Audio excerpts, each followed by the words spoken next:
আরেক প্রবাসী বাংলাদেশি ফুটবলারের সন্ধান পেয়েছে বাংলাদেশ ফুটবল ফেডারেশন বাফুফে। ২৭ বছর বয়সী ৭ ফুটের অধিক লম্বা এই খেলোয়াড় খেলে থাকেন আমেরিকান সকার লিগের দল ওয়াশিংটন অ্যাথলেটিকো ক্লাবে।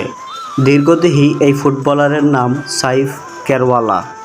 এই মুহূর্তে বাংলাদেশের জাতীয় দলে বড় সমস্যা গোলকিপিং পজিশন। মিতুল মার্মা যেন নিজেকে হারিয়েই খুঁজতেছে। প্রতিটি ম্যাচেই মিতুল মার্মা কিছু শিশুতোষ ভুল করে দলকে বিপদে ফেলতেছেন।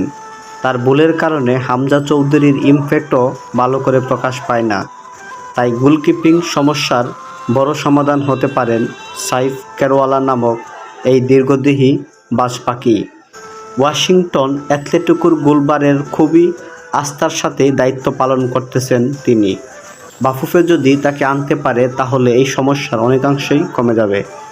সাথে বাংলাদেশ এশিয়া অঞ্চলেও ভালো খেলা উপহার দেবে।